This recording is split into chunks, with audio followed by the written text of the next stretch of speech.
Olá, pessoal, tudo bem? Um grande abraço para todo mundo ligado aqui no LAC Concursos, o maior site de videoaulas do Brasil, quiçá das Américas.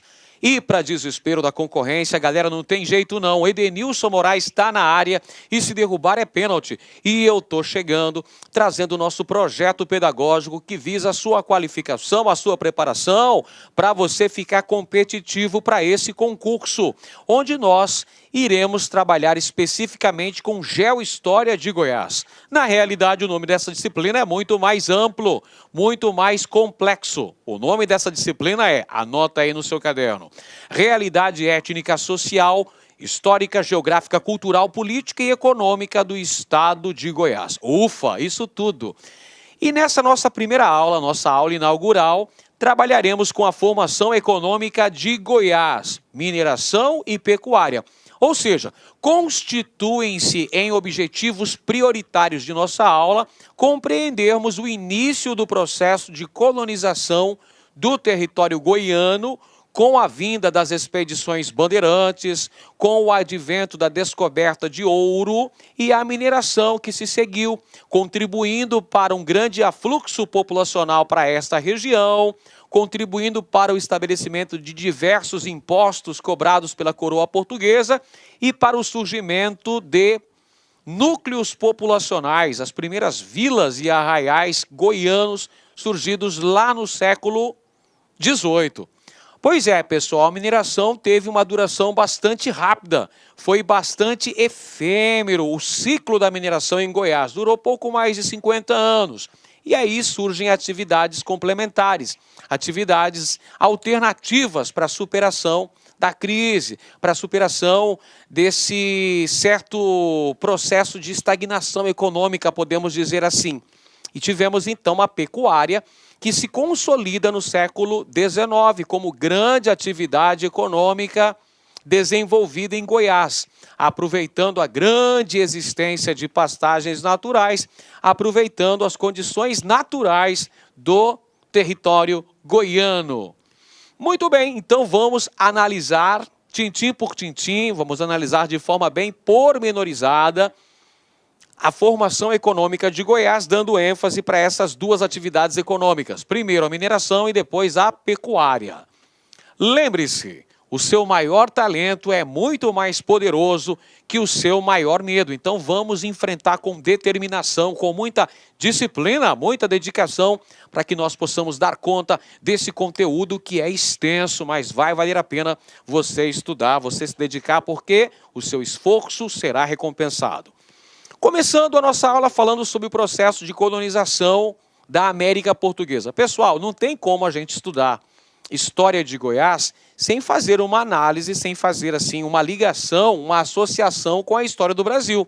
Afinal de contas, a história de Goiás faz parte da história brasileira. Então a gente tem que entender o contexto histórico, a gente precisa ter uma visão do macro para podermos compreender a visão local, o chamado micro. Então a gente vai inserir Goiás dentro da história do Brasil. História do Brasil, que nós temos o início do processo de colonização da América Portuguesa, lá no século XVI, inicialmente Portugal enviando apenas expedições de reconhecimento e expedições de policiamento do litoral brasileiro. Afinal de contas, a nossa colonização teve início lá no litoral brasileiro, pessoal. As primeiras atividades econômicas, as primeiras vilas foram formadas ao longo da costa atlântica. Bacana, isso aí todo mundo sabe, isso aí é tranquilo. E o Brasil se constituía numa colônia de exploração de Portugal. A sua principal função era o fornecimento de riquezas que pudessem garantir uma balança comercial favorável para a metrópole, no caso, para a coroa portuguesa. Então foi assim com a exploração do pau-brasil, foi assim também com a exploração da cana-de-açúcar e foi assim também com a economia mineradora em Minas Gerais, Goiás e Mato Grosso do século XVIII. Uma característica importante do processo de colonização da América Portuguesa são seus pilares de sustentação. Nós podemos dizer que temos aí um tripé muito importante, formado pelo latifúndio, pela monocultura e também pelo trabalho compulsório. isto é, pelo trabalho escravo. 3 características fundamentais para se compreender o processo de colonização da América Portuguesa, entendendo aí que o Brasil funcionava como um complemento da economia de Portugal. O Brasil se constituía numa economia complementar à metrópole, vigorando o direito exclusivo da metrópole sobre a exploração comercial de sua colônia. Essa exclusividade, esse monopólio, se chamava Pacto Colonial e vigorou durante a maior parte do nosso período de colonização. O Pacto Colonial só foi extinto em 1808, quando o príncipe Dom João assinou a abertura dos portos às nações amigas. Quando a gente fala sobre Goiás, a gente precisa analisar o processo de expansão territorial da América Portuguesa, porque os territórios goianos não faziam parte dos domínios portugueses, de acordo com o que estabelecia o Tratado de Tordesilhas. Foram diversas atividades desenvolvidas aqui na colônia que contribuíram para o gradativo processo de expansão territorial e conquista do interior. Em relação ao território que deu origem à capitania de Goiás, nós tivemos a ação dos padres jesuítas através das descidas que vinham da região norte e adentravam ao território goiano em busca de indígenas destinados à catequização. E tivemos também a atuação das expedições bandeirantes. As bandeiras eram expedições de caráter particular que vinham da capitania de São Vicente, posteriormente chamada de Capitania de São Paulo, e buscavam uma série de riquezas no interior do território. Haviam vários tipos de bandeiras. Bandeira de caça ao índio, também chamada de bandeira de apresamento ou preação indígena. Bandeira de sertanismo de contrato, que dedicava-se ao ataque de nações indígenas ou ao ataque a comunidades quilombolas, os famosos quilombos no interior do Brasil, que eram núcleos de escravos fugitivos, refugiados ali ao sistema escravista. As bandeiras, os bandeirantes, eram contratados para atacarem esses quilombos, para destruírem essas comunidades de fugitivos do sistema escravista no Brasil. Havia ainda a bandeira de mineração ou bandeira de prospecção, que dedicava-se à busca do vil metal, à busca do ouro, pessoal. As bandeiras foram importantes no sentido de ocuparem territórios que até então não pertenciam à coroa portuguesa, ou seja, os bandeirantes invadiram o território que originalmente deveria pertencer à Espanha, mas que a Espanha não havia colonizado de forma efetiva. Então os bandeirantes acabaram contribuindo para a expansão territorial, para a descoberta de ouro, mas não se esqueça, os bandeirantes também contribuíram para a escravização de milhares de índios, para o extermínio e a escravização desses povos indígenas. Então tem um aspecto positivo das bandeiras, mas também tem um aspecto negativo que diz respeito ao combate que os bandeirantes empreendiam aos povos indígenas. São as bandeiras que vão ali na transição do século XVII para o século XVIII promover o efetivo processo de conquista do território goiano. Lembrando aí a ação empreendida pelo bandeirante Bartolomeu Bueno da Silva Filho, o segundo Anhanguera, descobridor das minas de ouro em território de Goiás, pessoal, dando início à economia mineradora na região.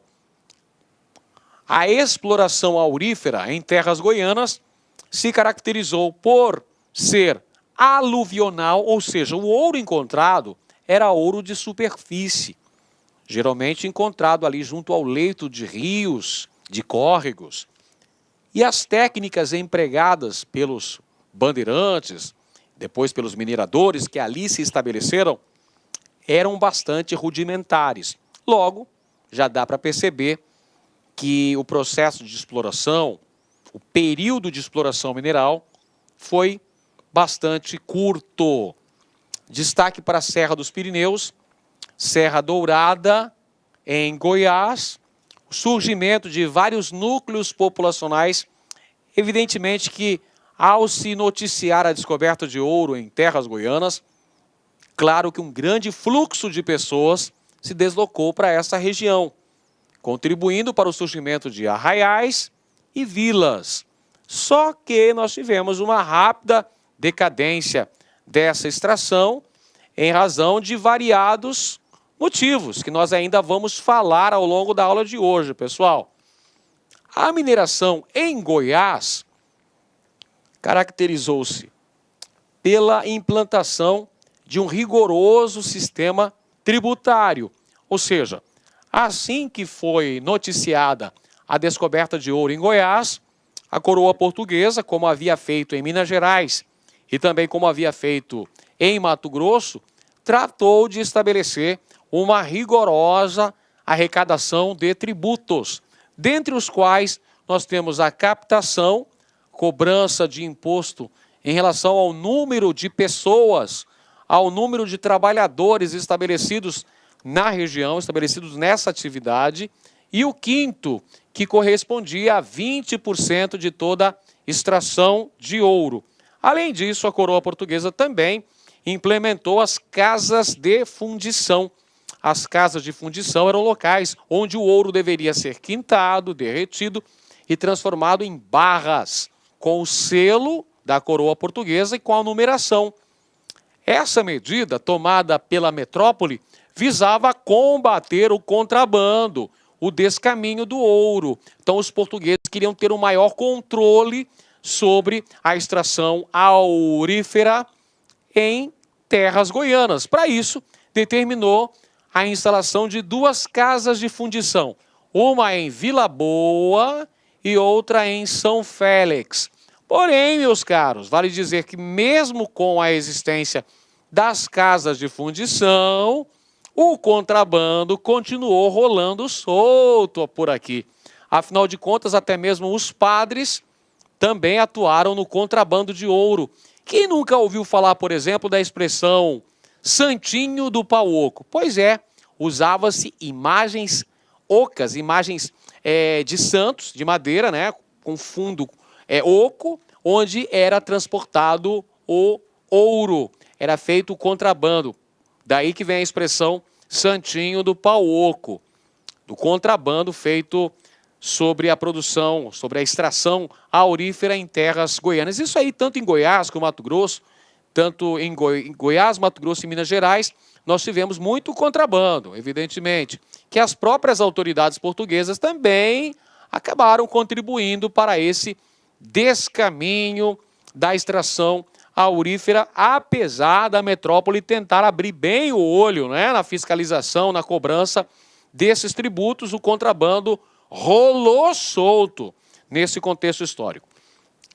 Importante destacar também, pessoal, que as terras onde estavam as minas goianas faziam parte da capitania de São Paulo. Então, atenção, Goiás, assim como Minas Gerais e Mato Grosso, fizeram parte da capitania de São Paulo durante um certo período. A capitania de Minas Gerais foi emancipada, saiu da influência de São Paulo em 1720. Perfeito? Foi desmembrada de São Paulo em 1720. A capitania de Mato Grosso e Goiás foram desmembradas de São Paulo através da Carta Régia, datada de 9 de maio de 1748, assinada pelo rei de Portugal. Meus amigos, minhas amigas, sou o professor Luiz Antônio de Carvalho e com muito prazer, muita satisfação, estou aqui para fazer um convite muito especial para você que acabou de assistir esse trecho, um pedaço, essa pequena aula demonstrativa do nosso querido professor Edenilson de Moraes. Nós aqui da Lá Concurso, juntamente com o professor Ed, montamos uma isolada específica para Geohistória de Goiás. Sabe quanto custa, gente? Custa apenas aí R$50 este módulo. São 60 dias de acesso e você vai assistir o restante dessa videoaula e muito mais com o nosso querido professor Edenilson de Moraes. Esperamos vocês. Um forte abraço. Tchau, tchau. Clique lá.